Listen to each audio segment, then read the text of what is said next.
We do what is right for the customer. If our product is of no value to you, then your money is of no value to us. வணக்கம், நான் Ramkumar, Maruti tools கோயம்புத்தூர்ல இருந்து. இன்னைக்கு இந்த வீடியோல நம்ம என்ன பார்க்க போறோம் அப்படின்னா டை கிரைண்டரை பத்தி பார்க்க போறோம். இப்போ இந்த டை கிரைண்டர் நம்ம எங்கெல்லாம் யூஸ் பண்ணலாம் அப்படின்னு பாத்தீங்க அப்படின்னா, ஆங்கிள் கிரைண்டர் எங்கெல்லாம் யூஸ் பண்ண முடியாதோ அந்த மாதிரி ஏரியாலலாம் இந்த டை கிரைண்டர் நம்ம யூஸ் பண்ணலாம். ஃபார் எக்ஸாம்பிள் பாத்தீங்க அப்படின்னா, இப்போ ஒரு சிலிண்ட்ரிக்கல் சர்ஃபேஸ் இருக்கு. சிலிண்ட்ரிக்கல் சர்ஃபேஸ் இந்த சைஸ் தான் உங்களுக்கு டயமீட்டர் இருக்கு அப்படின்னு பாத்தீங்கன்னா, அதுக்குள்ள ஆங்கிள் கிரைண்டர் போகாது. இப்ப அது வந்து நம்ம கிரைண்ட் பண்ணணும் அந்த சர்ஃபேஸ அப்படின்ற இடத்துக்குலாம் வந்து இந்த டை கிரைண்டர் நம்ம யூஸ் பண்ணிக்கலாம். இப்போ டை கிரைண்டரும் ஆங்கிள் கிரைண்டரோட பர்பஸ் என்னன்னு பாத்தீங்கன்னா, ரெண்டுமே கிரைண்ட் பண்றதுக்கு தான்.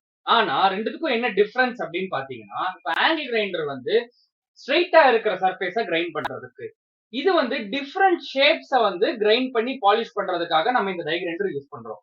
ஃபார் எக்ஸாம்பிள் பாத்தீங்க அப்படின்னா, இப்ப இந்த டை கிரைண்டர்ல இந்த மாதிரி different types of stones use பண்ணி கிரைண்ட் பண்ணிக்கலாம், மெட்டல்ல கார்விங் பண்ணிக்கலாம். அதே மாதிரி இப்போ இந்த டூலை யூஸ் பண்ணி இந்த டை கிரைண்டர்ல உங்களுக்கு வந்து கருங்கல்லையோ மார்பிள்லயோ இல்ல கிரனைட்லயோ பாத்தீங்கன்னா கார்விங் பண்ணிக்கலாம். உங்களுக்கு ஈஸியா புரியுற மாதிரி சொல்லணும் அப்படின்னா, இப்ப கருங்கல்ல சிலை செய்யறாங்க. இந்த கருங்கல் சிலையில டிஃப்ரெண்ட் டைப்ஸ் ஆஃப் ஷேப் வரும் உங்களுக்கு. இப்போ ஃபேஸ் வந்து ஒரு மாதிரி வரும், இந்த செஸ்ட் பார்த்து பாத்தீங்கன்னா ஒரு மாதிரி வரும். அந்த மாதிரி டிஃப்ரெண்ட் ஷேப்ஸ வந்து உங்களுக்கு கார்வ் பண்றதுக்காக இந்த டை கிரைண்டர் நம்ம யூஸ் பண்ணிக்கலாம். இப்ப இந்த மிஷினோட மெயின்டெனன்ஸ் என்ன அப்படிங்கறது பாத்தீங்கன்னா, டஸ்ட் இருந்ததுன்னா கையோட கிளீன் பண்ணிடுங்க. கார்ன் பிரஷ் ஏதாவது தேஞ்சதுன்னா கார்ன் பிரஷ் மாத்திட்டீங்க அப்படின்னா உங்களுக்கு இந்த மிஷின்ல எந்த ப்ராப்ளமும் இருக்காது. அதே மாதிரி இந்த மிஷினுக்கு சுவிட்ச் பேக் சைடு வர்றதுனால பவர் சப்ளை வர்றதுக்கு முன்னாடி சுவிட்ச் ஆஃப்ல இருக்கா அப்படிங்கறத நோட் பண்ணிட்டு அதுக்கு அடுத்து பவர் சப்ளை கொடுங்க.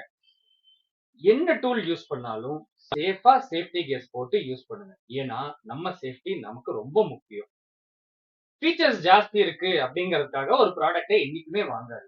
நமக்கு தேவைக்கு என்ன வேணுமோ அதை மட்டும் பார்த்து சூஸ் பண்ணி வாங்குங்க.